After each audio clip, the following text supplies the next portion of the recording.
Chicago is built on legendary sandwiches, right? Chicago dog, Italian beef, breaded steak. These are the sandwiches that everybody talks about. But hidden in plain sight is another name on that list. It's rooted deeply in Puerto Rican culture and held together not by bread, but by something much different.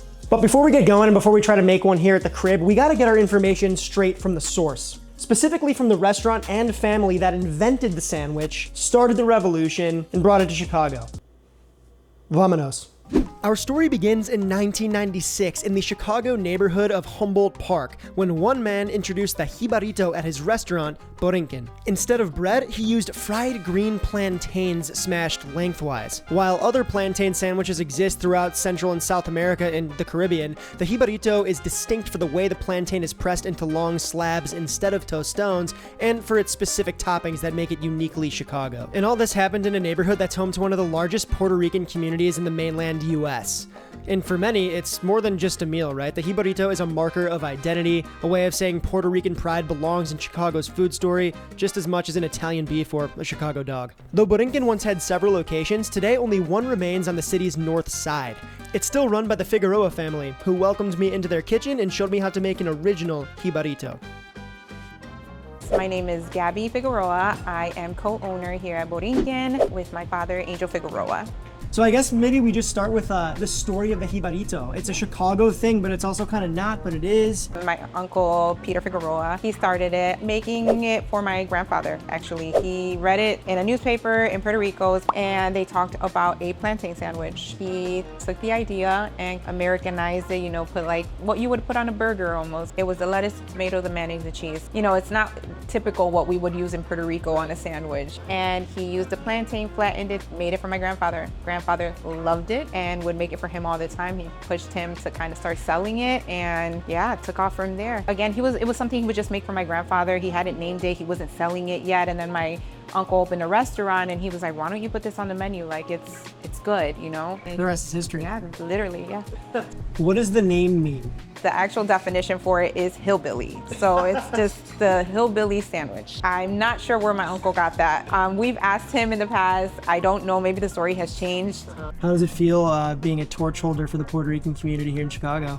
It's a lot of pressure. You know, it's one of those things that it was kind of like put on my lap, and I was like, okay, I can either take it and run with it or walk away from it. Had the option be to walk away, there wouldn't be another Borinquen. We're here because of my uncle. Like, I don't want his, I guess, legacy to disappear. Now it's your legacy, and we thank you for that. Yeah. I don't think he even realizes now to this day how big it is. And it's only getting bigger. People are starting to make it everywhere now. I know that I've heard about it being in New York, Florida, Connecticut. They have some in LA. It's gone national. Yes. You guys brought it national. Let's go. I don't think he knows. He doesn't, you gotta tell him. Yeah, we do. We tell him all the time. I don't think he knows like the impact he's had on the Puerto Rican like culinary scene for sure. You are about to devour an original Borinquen Jibarito. So what rice is that? That's our Arroz con Gandules. So that's our yellow rice with pigeon peas. The hot sauce that Maria makes. Yes. Maria's famous. There's Maria. Going.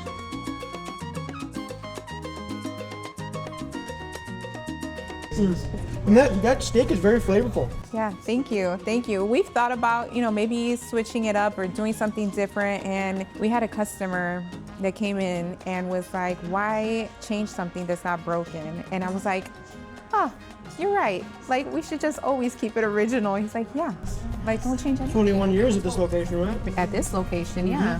30 something altogether, yeah. Well, thank you so much. I hope that I can do this justice. Yes, I'm so excited to see your product. Pray for me. You don't need prayers. You got this.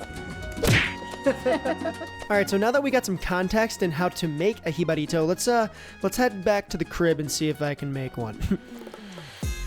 The first Jibarito was made with beef, so that's what we're gonna go for today. We gotta make sure to nail this. Their beef was so flavorful and I wanna do it justice.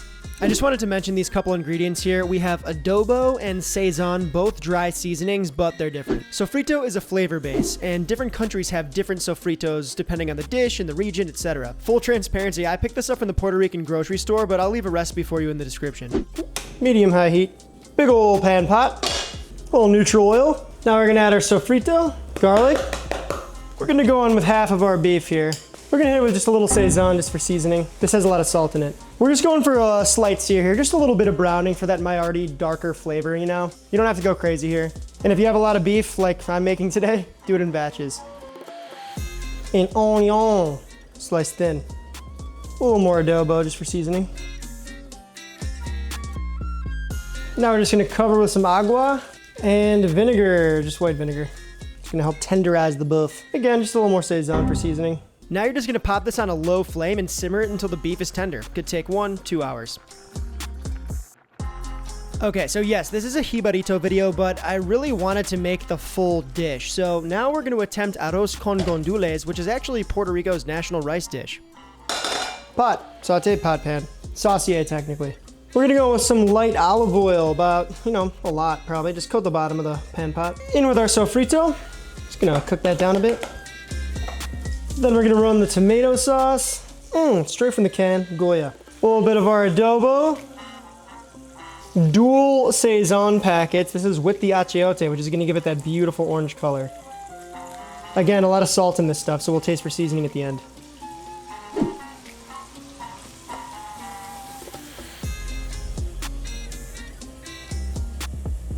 Now we're gonna add all of our rice. This is a medium grain rice.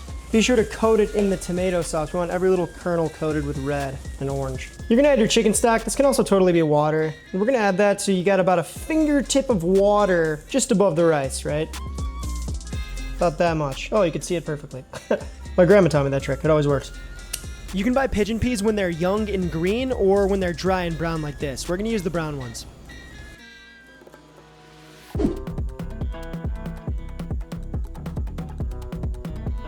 There's one seemingly small component of the sandwich that packs a massive flavor punch. It's kind of like the cologne of the sandwich. Strong, bold, definitely unforgettable.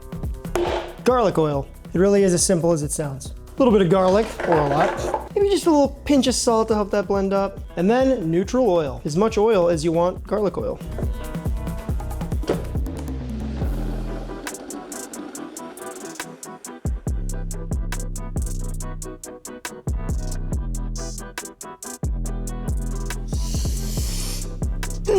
An eighth of a teaspoon of this will definitely kill Dracula. Maybe not Blade, but definitely Dracula. So you can see the chunks of garlic in there. They're very fine. It'll settle as this oil rests. All right, let's check on the rice. Many cultures have a word for the crispy rice at the bottom of the pot. In Spain, it's the socarat. In Puerto Rico, it's the pagao, which I definitely mispronounced, but you get the idea. I mean, in my family, my Korean grandma would always serve us the fluffy rice and keep the crispy bits for herself. And as a kid, I thought she was being selfless, but now as an adult, I realized she was just smart. Plátano. Now we use green plantains for this sandwich. They're a little starchier and harder and they get super crispy. But if you use a ripe plantain, the sandwich is actually called a jibarita. It's a little sweeter. I guess you have to eat it with a fork and a knife, but we're gonna stick with the classic today. Just wanted to mention that. Green plantains can be a little tough, so it's a lot easier to pre-soak them in hot water for 20-25 minutes before you start doing this, right? You're gonna top and tail the plantain, cut it down the middle, take off the peel, and that's it, sort of. Yeah, it looks like a banana, but don't bite into that yet. We're gonna fry these plantains in two parts. The first is a blanching step, which is going to soften the plantains and make them easier to squanch. Sidebar, at Borinquen, they actually cut these large plantains down the center so each sandwich is a total of one plantain. Now, did I know this? Yes. Did I space out and use an entire gonzo plantain for each side of the sandwich? Yes. Feel free to half the plantains like a normal person for a regular-sized jibarito. Or don't and go big. You know, it's your life. Do what tickles your biscuits.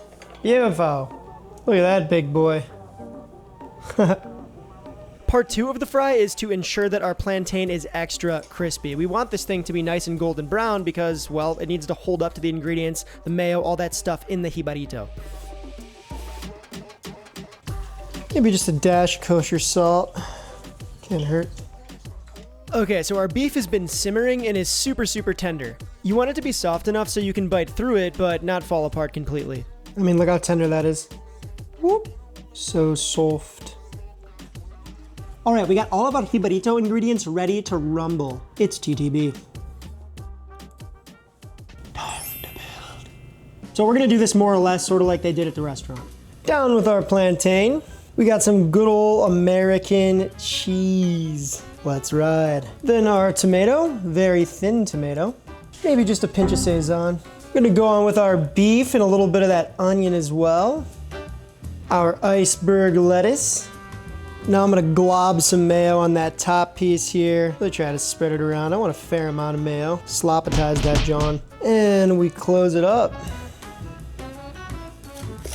And paint it a bit with that garlic oil. Not too much, just enough to kind of moisten the top. Glaze it up, if you will.